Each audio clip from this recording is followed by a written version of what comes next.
जय हिंद।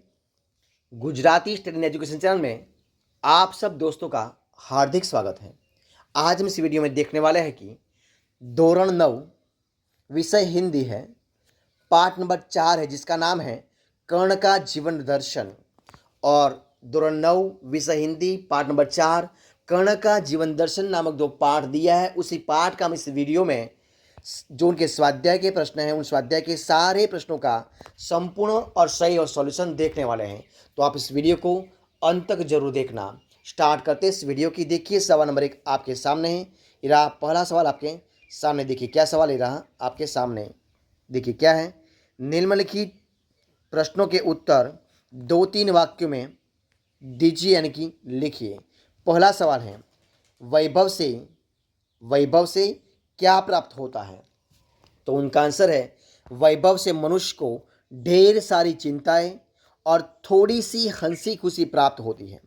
इसके अतिरिक्त उससे चमक दमक दिखाने का अवसर और क्षणिक भोग विलास प्राप्त हो जाता है। दूसरा सवाल, धन संपत्ति के किस लिए है? धन संपत्ति किस लिए है?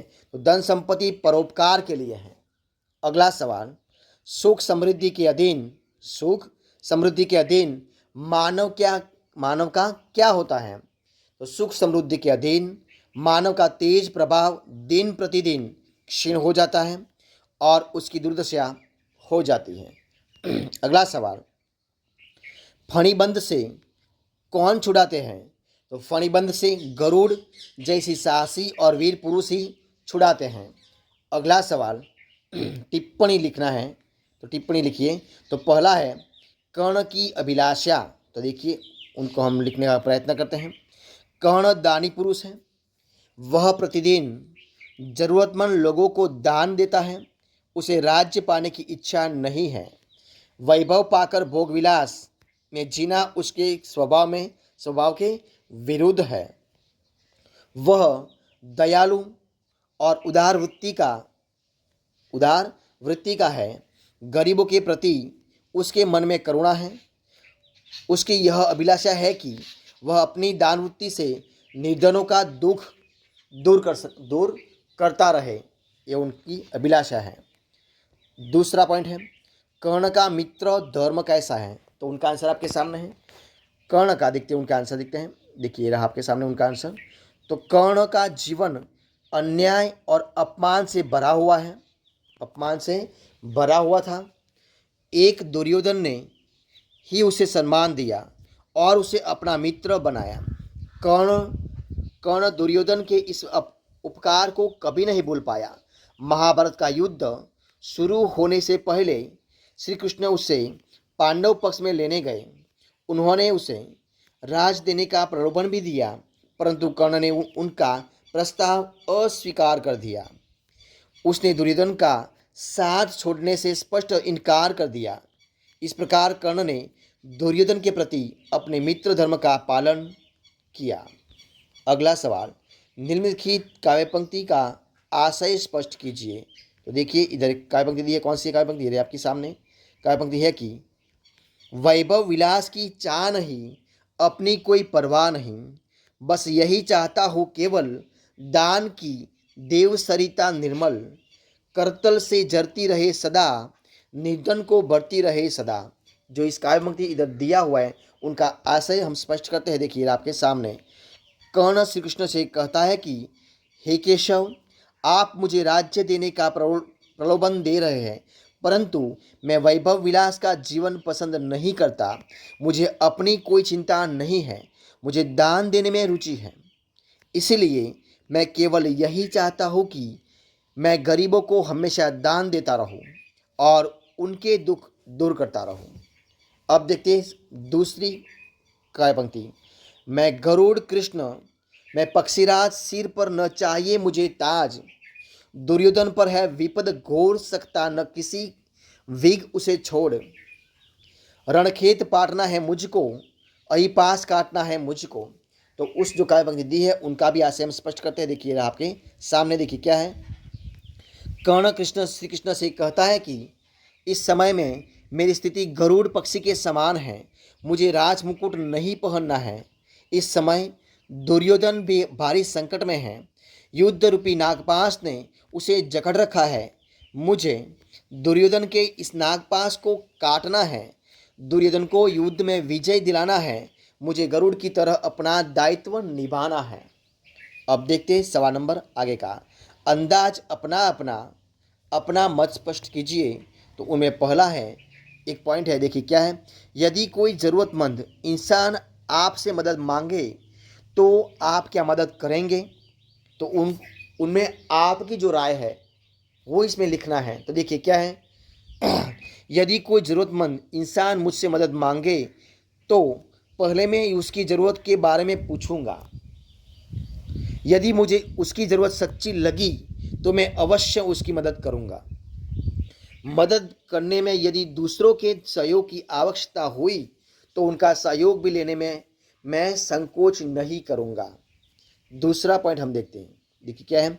आपको पता चले कि आपका दोस्त संकट में फंसा हुआ है तो आप क्या करेंगे? तो उनका आंसर है, संकट में पड़े हुए मित्र की मदद करना मेरा कर्तव्य है। इस कर्तव्य का पालन करने ही मैं मित्र धर्म को निभा सकता हूँ, अपने आप को सच्चा दोस्त साबित कर सकता हूँ। इसलिए संकट में पड़े हुए मित्र को संकट से छुड़ाने में कोई कसर न रखूँगा। अब देखते हैं आगे।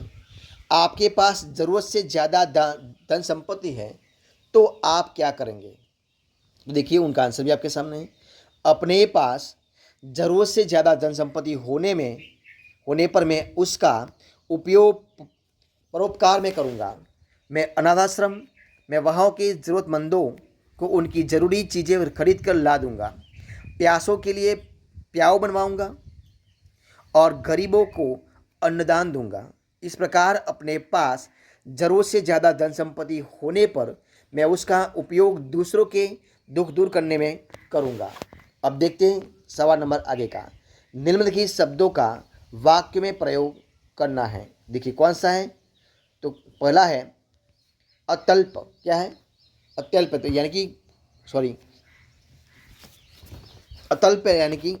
अत्यल्प यानी कि बहुत थोड़ा। सांसारिक भोगविलास अत्यल्प है। अत्यल्प यानी कि थोड़ा सा सुख देता है। दूसरा चाकचिक्य यानी कि चमक चकाचौंध यानी कि देहाती मित्र मुंबई की चाकचिक्य पर मुग्ध हो गया। अगला पॉइंट है कनकाब यानी कि सुनहले। तो राजमहल के कनकाब शिखर हमारा ध्यान आकृष्ट कर रहे थे। अगला पॉइंट है तपक्षीण यानी कि प्रभावहीन। सांप के प्रभाव से मुनि तुरंत तपक्षीण हो गए। अगला क्लेश यानी कि कष्ट वेदना। तो पुत्र के अनुचित व्यवहार से पिता को बहुत बड़ा क्लेश हुआ। अगला पॉइंट है, देखिए क्या पॉइंट है, ये रहा है आपके सामने। पॉइंट है झंझावात यानी कि तूफान। बर्फीले झंझावातों में भी हमारे सैनिक देश की रक्षा करने में डटे हुए हैं। अगला फणिबंध यानी कि नागपाश। तो देखिए क्या आएगा, ये आपके सामने। पता नहीं संकट के इस फणिबंध से हमें कौन छुड़ाएगा। अगला सवाल निम्नलिखित शब्दों के समानार्थी शब्द कोष्टक से ढूंढकर उन शब्दों का वाक्य में प्रयोग करना है। इधर दोस्तों आपके सामने कोष्टक दिया है। सुखोपभोग, हथेली, प्रचुर, दरज, आंधी, पानी, गरल और चट्टान। तो देखिए पहला है सुखोपभोग, तो कौन सा आएगा, विलास। हथेली यानी कि करतल। प्रचुर यानी कि प्रबोध। अगला दरज यानी कि दरार। आंधी अंगड़। पानी यानी कि वाहरी। गरल तो विष। चट्टान तो क्या आएगा, शैल। इस प्रकार आएगा। अब करते हैं वाक्य प्रयोग। देखिए सबका अलग अलग से। तो देखिए पहला है, देखिए पहला वाक्य प्रयोग दोस्तों कौन सा है, ये रहा। राजा सदा विलास में डूबा रहता है, यानी कि पहला विलास आ गया। दूसरा बच्चे का करतल देखकर ज्योतिषी ने उसका भविष्य बता दिया। अगला वह गांव में रहता था पर उसके पास प्रभुत्व संपत्ति थी। अगला गरुड़ पहाड़ों की दरार में निवास करता है। अब देखते आगे। सारी अंगड़ ने कहर मचा दिया, सदा स्वच्छ वारी पीना चाहिए। देखते ही देखते सांप का विष बच्चे के शरीर में फैल गया। आगे देखते हैं। शैल से उस पार झरना था। अब देखते हैं निम्नलिखित शब्दों के विरोधी शब्द देना है, यानी कि लिखना है। देखिए कौन कौन सा है। निर्मल तो मलिन, निर्धन धनवान, प्रबुद्ध कम, कोमल तो कठोर, और अमृत तो कौन सा आएगा, विष। तो दोस्तों इस प्रकार हम इधर इस वीडियो को खत्म करते हैं। तो अगर आपको मेरा इस वीडियो अच्छा लगा हो, पसंद आया हो, यूज़फुल लगा हो, तो आप इस वीडियो को लाइक कीजिए, कमेंट कीजिए, आपके दोस्तों में शेयर कर दीजिए, और लास्ट में आपने अब तक इसी चैनल को यानी कि Gujarati study and education channel को सब्सक्राइब नहीं किया तो उनको सब्सक्राइब करना मत भूलें। हमारे इस वीडियो को अंत तक देखने के लिए आप सब दोस्तों का मैं दिल से बहुत बहुत धन्यवाद करता हूँ। फिर मिलेंगे एक नए वीडियो के साथ, नए टॉपिक के साथ। तब तक बने रहे। जय हिंद, जय भारत, बेस्ट ऑफ लक।